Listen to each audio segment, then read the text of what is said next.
দুর্গন্ধ, সুলতানস ডাইনের খাসির মাংস নিয়ে প্রশ্ন। এ বিষয়ে জানতে চাইলে মাংস সরবরাহের কাজে নিয়োজিত মোহাম্মদ সুমন বলেন, এখানে বাসা লইয়া থাকুন তারা হইরাদের দুর্গন্ধ, মাংস দুর্গন্ধ। তো এখন দুর্গন্ধ আমি আর অত করছি না, এলাও করছি না। আমি বললাম একটা রেস্টুরেন্টে যেহেতু মাংস কাটে তো অবশ্যই হয়তো একটু থাকতে পারে।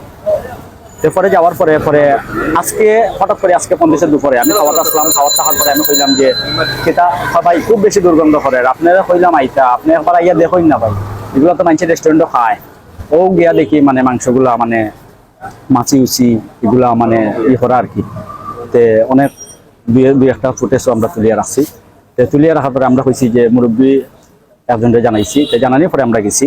তো যাওয়ার পরে উপরে গিয়ে দেখি যে মাছি উচি আইয়া আর নিম্নত মানে 40-50টা তো খাসি, এগুলা তো মনে করেন যে এমনি মানে এর থেকে ইউজ পরিমাণ আরো বেশি, 3 বস্তা চাইবে রেগুলার সকালে মালায় এত মানে খাসি অতটা রেগুলার সেল হয়নি। আর এগুলার সব কিতা খাসি নি।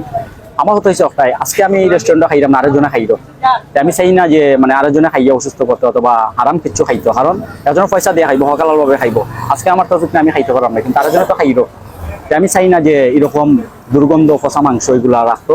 আমি চাই যে আশা করি যে মানুষের যেহেতু খাইতে বালা রাখতো। ওই যে নতুন একটা রেস্টুরেন্ট ড্রাইভার কিতা যে সুলতান ড্রাইভার, ও একটা সুলতান ডাইনশো তাই হয়েছে নকটা যাই।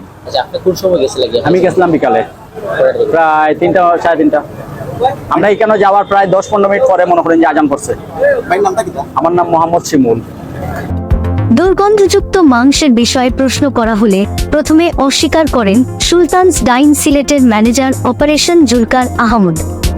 তিনি বলেন, আপনারা কি কোনো প্রমাণ পেয়েছেন যে এই মাংস আমরা ওদের কাছ থেকে সংগ্রহ করি?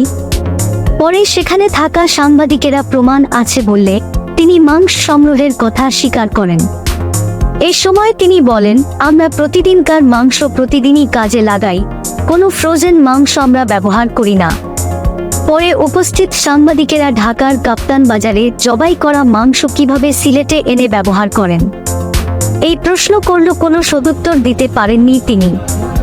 মাংসে পচন ধরাতেই এমন দুর্গন্ধ ছড়িয়েছে বলে জানালেন সিলেটের খাদ্য নিরাপদ অফিসার সৈয়দ সারফারাজ হোসেন।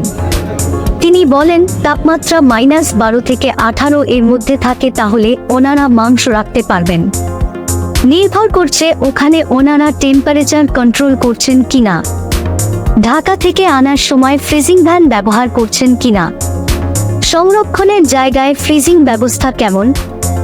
যদি কোল্ড চেইন মেইনটেইন হয় তাহলে এরকম দুর্গন্ধ হওয়ার কথা নয়, পচন ধরতেই দুর্গন্ধ হয়।